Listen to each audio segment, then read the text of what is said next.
Salut tout le monde, on se retrouve aujourd'hui pour vous faire la petite présentation du docteur que vous allez retrouver souvent sur les vidéos, donc le docteur Garbi, qui est un vétérinaire NAC. Il est avec moi, donc je vais le laisser déjà commencer par se présenter. Je m'appelle Mehdi Garbi, je suis vétérinaire NAC à Lyon depuis un petit peu plus de 5 ans. J'ai commencé à exercer en 2012. En fin de cursus vétérinaire à l'école de Lyon, j'ai vraiment voulu me spécialiser un petit peu plus dans les NAC que ce qu'on avait dans le cursus commun. Du coup, j'ai fait une 5e année moitié chien-chat à Lyon et moitié NAC à l'école de Toulouse, où j'ai déjà commencé à appréhender toutes ces espèces qui sont vraiment toutes intéressantes.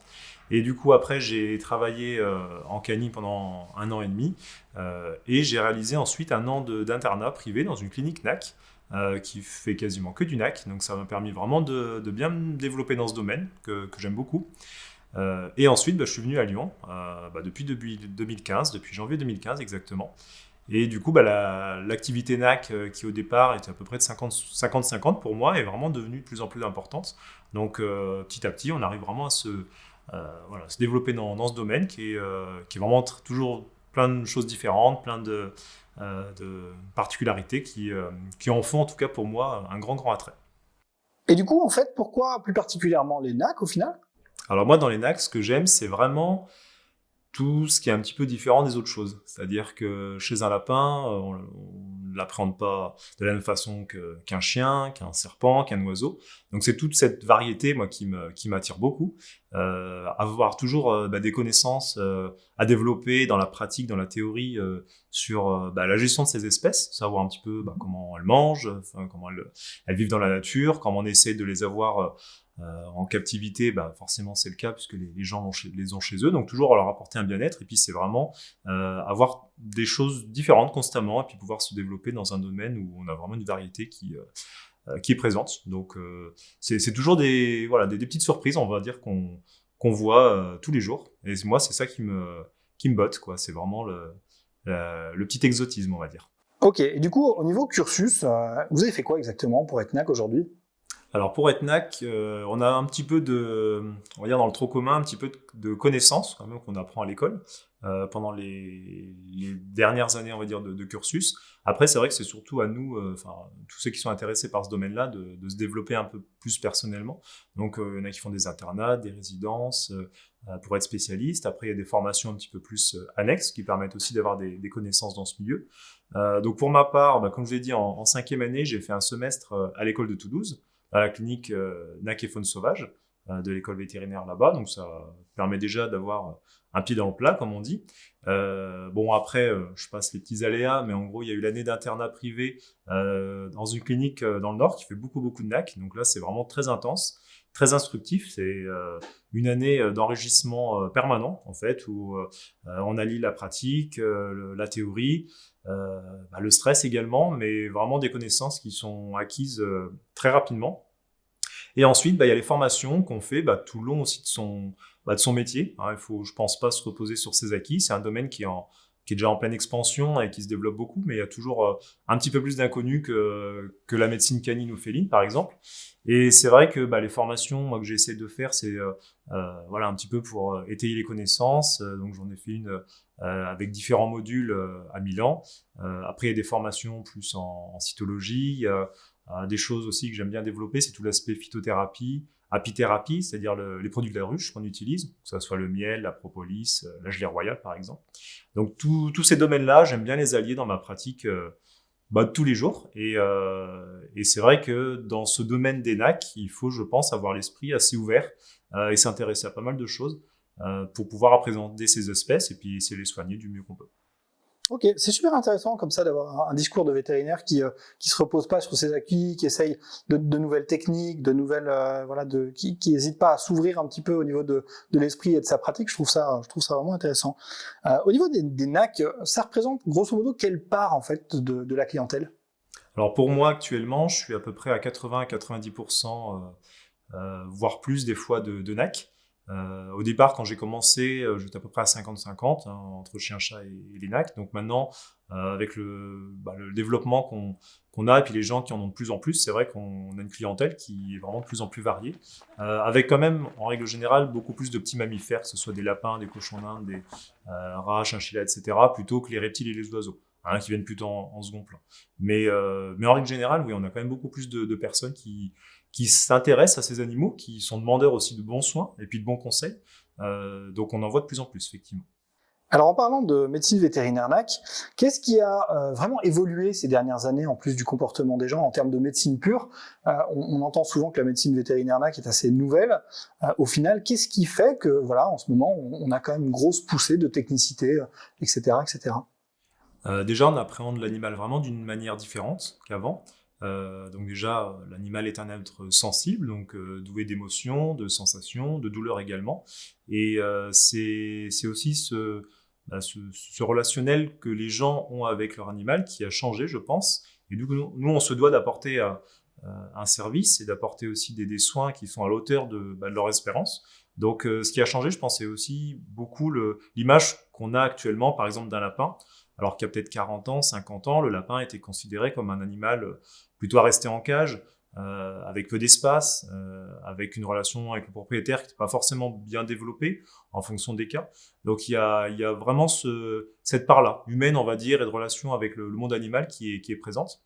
Et après, en termes de technicité, c'est vrai que les moyens techniques de nos jours sont quand même bien avancés et on retrouve maintenant chez les NAC des choses qu'on peut faire quasiment de la même manière qu'un chien-chat, que ce soit des imageries assez performantes comme le scanner, comme l'IRM, les analyses de sang, les radiographies, certaines chirurgies qui peuvent être également très pointues. Donc le petit frein qu'on peut avoir, c'est effectivement la particularité de ces espèces qui, voilà, pour la plupart sont des herbivores et qu'on ne peut pas forcément comparer à un chien ou un chat. Mais par contre, tout ce qui va être technicité en termes de chirurgie ou de manipulation, voilà, ça s'est développé au fur et à mesure des années et maintenant, on n'a pas honte de dire que pour un lapin, on va faire quasiment la même chose, ou presque, bien sûr, que ce qu'on peut faire actuellement pour un chat, par exemple. Et aussi, on a l'aspect longévité qui, des fois, peut paraître étonnant pour certaines personnes parce qu'on va peut-être investir ou émotionnellement plus sur un lapin qu'un chien, un chat, alors que finalement, un lapin peut vivre une bonne dizaine d'années si tout va bien. Donc c'est vrai qu'il y a aussi ce rapport-là qui a changé et aussi la perception qu'on a de ces animaux. Ok, alors on va parler un petit peu de lapin. Qu'est-ce qui en fait pour vous fait la spécificité du lapin par rapport à d'autres espèces qu'on peut retrouver, les carnivores domestiques, donc les chiens, les chats, etc. Qu'est-ce qui fait vraiment que cet animal est vraiment très différent des autres sur un point de vue domestique, sur un point de vue également médecine? Alors le lapin, déjà, en grosse différence, c'est que c'est une proie, alors que le chien, le chat sont des carnivores, donc des prédateurs en quelque sorte. Du coup, c'est vrai que la perception des maladies, l'évolution des maladies est souvent bien différente quand on a un lapin et quand on a un chat ou un chien, qui va en général exprimer des symptômes assez rapidement. Le lapin va se faire le plus discret possible pour instinctivement garder les symptômes de sa maladie. Parce que dans la nature, un lapin qui montre une maladie au bout de 2 jours est bien sûr plus enclin à être attaqué par des prédateurs ou autres. Donc il y a cet aspect déjà de perception qu'on a qui est différent. Ensuite, c'est vrai que le lapin, comme on disait tout à l'heure, c'est vraiment un animal qui maintenant peut faire partie à part entière de la famille et du coup se promène dans la maison comme un chat alors qu'avant on était plus sur un lapin en cage. Donc on a aussi ce relationnel qui est différent, qui a beaucoup évolué. Et par rapport à un chien ou un chat, on a aussi des choses qu'on découvre encore et que les gens, des fois, un peu méconnaisseurs, ne s'attendent pas. C'est tout le relationnel, l'intelligence du lapin, la vivacité qu'il a, les petits réflexes qu'il pourrait avoir, qu'un chien et un chat peuvent aussi montrer. Donc il y a vraiment ce changement, je pense, dans les mœurs de l'aspect, de l'image en tout cas qu'a le lapin de nos jours, alors que les chiens-chats l'ont depuis un petit moment. Après, il ne faut pas oublier aussi que le chat, avant, était considéré, pareil, il y a quelques décennies, comme vraiment un nouvel animal de compagnie, puisque c'était vraiment le chien le prédominant, et puis maintenant, la balance est passée dans l'autre sens. Ok.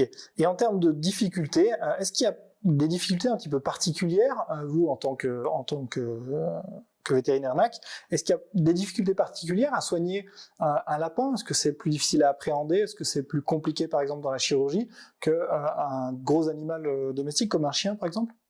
Eh ben, il y a vraiment des grosses différences qui sont liées aussi à l'espèce. Comme on disait, c'est une proie, donc il est très sensible à tout ce qui va être stress, émotionnel ou physique, maladie ou voilà, une modification dans son environnement. Donc l'appréhension en clinique vétérinaire d'un lapin est effectivement pas la même qu'un chien ou un chat. Il va être sensible au bruit, au mouvement autour de lui. Il va pas forcément l'exprimer. Un lapin qui est stressé, il va pas forcément taper des ruades ou faire du bruit ou crier. Comme on disait, c'est vraiment un animal qui est discret. Donc rien que de trembler, d'avoir des yeux vraiment, on va dire un peu à l'affût du moindre mouvement, ça peut être déjà des signes de stress chez le lapin et du coup d'inconfort. Donc nous, on se doit de reconnaître ces signes-là et de pouvoir agir pour que le lapin se sente, malgré le stress de l'hospitalisation, quand même voilà, le plus confortablement possible. Le lapin, une fois arrivé en clinique, que les gens nous l'apportent, il faut aussi s'adapter à tous ces petits signaux de stress qu'il pourrait avoir et éviter justement que ce stress soit en plus délétère déjà de sa maladie. Alors qu'un chien ou un chat, ou même un furet, qui est un NAC, mais qui est quand même un carnivore domestique, n'aura pas du tout le même ressenti, même si oui, il y a toujours un petit stress d'être dans un environnement qu'on ne connaît pas. Mais le lapin, un peu comme les autres proies, a cette particularité-là. Et il faut savoir l'accompagner dans sa maladie, mais sans occulter tout cet aspect émotionnel et de stress qui pourrait être un frein aussi pour la rémission. Ok, donc on peut en déduire, in fine, que les lapins sont quand même plus fragiles que pas mal d'espèces domestiques comme les chiens et les chats. Oui, on peut le dire. Après, les techniques ont changé aussi depuis déjà pas mal de temps actuellement. Donc, la prise en charge du lapin, elle n'a rien à envier à la prise en charge d'un chien ou d'un chat. On a vraiment maintenant, à l'heure actuelle, des techniques qui sont quand même de pointe et qui permettent de gérer, comme on disait, l'état douloureux du lapin, la maladie évolutive.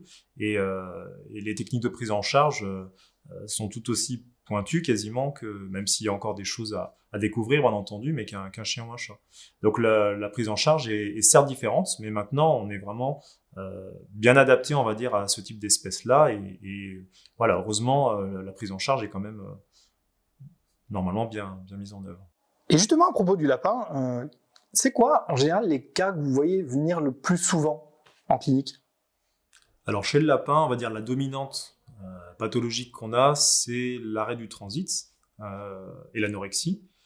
C'est vraiment un grand syndrome qui apparaît lorsqu'on a beaucoup d'autres maladies. On va dire, c'est pas spécifique de quelque chose en particulier, mais souvent un lapin qui arrive en anorexie ou en arrêt de transit a une gêne, a une douleur quelque part qu'il faut gérer. Donc ça va être en gros l'urgence du moment, c'est vraiment gérer cette douleur, gérer les troubles qui peuvent être présents en parallèle, et ensuite essayer de trouver pourquoi il est dans cet état-là. Donc c'est, on va dire, la chose la plus fréquente. Après, bien entendu, il y a beaucoup d'autres causes qui sont liées à ça. Les problèmes dentaires, les problèmes urinaires, les problèmes alimentaires également. Donc on peut en reparler dans tout ce qui est maintenance, on va dire, du lapin au sens large. Il y a les problèmes respiratoires également qui sont assez fréquents, et dermatologiques. Enfin voilà, il y a vraiment beaucoup de domaines, au même titre qu'un chien, qu'un chat, que d'autres espèces qui peuvent affecter le lapin. Beaucoup sont aussi en relation avec la gestion du lapin à la maison. Donc en général, ce qu'il mange, comment il est maintenu, est-ce qu'il est en liberté, en semi-liberté, en cage stricte. Enfin bon, c'est vraiment des discussions qui pourraient prendre beaucoup de temps, donc on ne pourra pas là, mais en tout cas, c'est quasiment... je ne vais pas dire tout le temps, mais une grosse majorité des cas, c'est une maintenance qui n'est pas forcément bien adaptée à l'espèce qu'on a actuellement, chez soi, et du coup qui va développer petit à petit des troubles qui vont se manifester plus ou moins, avec toujours une discrétion du lapin, qui va garder en lui les symptômes, qui va s'adapter à ces conditions, jusqu'au jour où il y aura un souci, il y aura un couac, et là il va montrer des symptômes qui peuvent des fois être le reflet d'une mauvaise prise en charge, qui peut être des semaines, des mois auparavant. Oui, donc effectivement, on peut déduire assez facilement que les lapins et la catégorie des NAC en général s'adressent plus facilement à des gens qui sont peut-être un petit peu plus profanes, peut-être un petit peu plus passionnés, qui ont plus la volonté de bien faire les choses et de se renseigner que des chiens ou des chats, par exemple. Apparemment, c'est quand même des animaux qui nécessitent un petit peu plus de soins et de connaissances. Oui, c'est vrai pour quasiment toutes les espèces de toute façon. Après, le chien et les chats ont aussi leurs besoins, hein, ça faut pas le nier non plus. Ils ont leurs besoins propres. Les NAC, dans une autre catégorie, ont aussi des besoins. Et encore une fois, faut pas englober tous les NAC. Il y a les mammifères. Dans les mammifères, déjà, ils sont bien différents les uns les autres. Puis après, on a les oiseaux et les reptiles qui aussi ont des conditions de maintenance à connaître avant d'en acquérir un, sinon on peut aller droit dans le mur et des fois on se rend compte qu'au bout de 5-10 ans. Donc c'est vrai que le NAC en général, au sens large, sans rentrer dans tous les détails, a quand même plein de particularités, plein de spécificités qu'il faut connaître avant, je pense, d'en acquérir un. Hein, il faut se renseigner, il faut bien être sûr d'en prendre un et qu'il soit dans de bonnes conditions, hein, pour que le bien-être animal soit là, parce que c'est la base des choses quand on a un animal, je pense. Ok, donc pour finir, je pense une question que pas mal de gens qui me suivent se posent. Qu'est-ce que vous pourriez dire à une personne qui aimerait devenir vétérinaire NAC ou non, d'ailleurs, au final, est-ce que vous auriez un conseil? Est-ce que pour vous c'est vraiment un métier passion? Alors, je m'attendais pas trop à cette question, je vous avoue, mais c'est quand même une bonne question parce qu'on s'imagine souvent le métier de vétérinaire comme effectivement un métier passion, mais au-delà de ça, il y a aussi tous les aspects qu'on nous cache en quelque sorte, qu'on ne voit pas, que même à l'école on nous apprend pas. Tout l'aspect relationnel déjà avec les propriétaires, parce que certes on soigne les animaux, mais on accompagne aussi beaucoup les propriétaires dans leurs décisions, hein, quelles qu'elles soient, donc, voilà, pour tous les cas de figure. Donc il y a aussi cet aspect humain qu'il faut, je pense, vraiment prendre en considération, qui est vraiment primordial. Après, effectivement, il y a l'aspect du travail en soi, avec la gestion des cas, la gestion des animaux. Donc c'est vrai que c'est quelque chose qui prend du temps, à la fois humainement et puis physiquement. C'est vrai que c'est des fois beaucoup de stress, et des fois des déceptions, des fois des choses qui nous tiennent à cœur, qui réussissent. Donc c'est pas un métier, mais comme beaucoup de métiers, je pense, qui est monotone. On a vraiment des hauts des bas, et du coup c'est vrai que parfois ça nous arrive de pleurer, des fois ça nous arrive d'être énervé, de ne pas dormir parce que on repense à telle ou telle chose, et c'est vrai qu'il y a tout cet aspect-là qu'on apprend sur le tas. Donc être vétérinaire et être vétérinaire NAC, pour moi c'est il faut que ça soit une vocation, je pense, et il faut aussi ne pas avoir peur de découvrir des choses qu'on n'a pas forcément envisagées. Et c'est dur au départ quand on n'a pas l'expérience, quand on débute et qu'on est face à un cas qu'on n'a soit jamais vu, ou la gestion des gens qu'on n'a jamais pu appréhender avant. Donc c'est vraiment des fois la découverte, l'improvisation parfois, et on fait avec. Donc il y a tout cet aspect-là qu'il faut apprendre sur le tas et qui est enrichissant, hein, que ce soit dans le positif ou dans le négatif, c'est enrichissant, et c'est comme ça qu'on se forge également. Ok, très bien. Sur ces belles paroles, ça fait très plaisir d'entendre un vétérinaire qui est aussi humain, qui est aussi proche des animaux et très à l'écoute. C'est vraiment très très plaisant, parce que c'est pas toujours le cas, faut être honnête. Sur ce, on va se laisser, on va se retrouver de toute façon assez rapidement, parce que vous allez devenir le vétérinaire de la chaîne, donc tout le monde va avoir le plaisir de vous retrouver assez fréquemment. Moi j'ai pris vraiment grand plaisir à vous accueillir, donc on se laisse et puis on vous dit à tous une bonne semaine. Merci.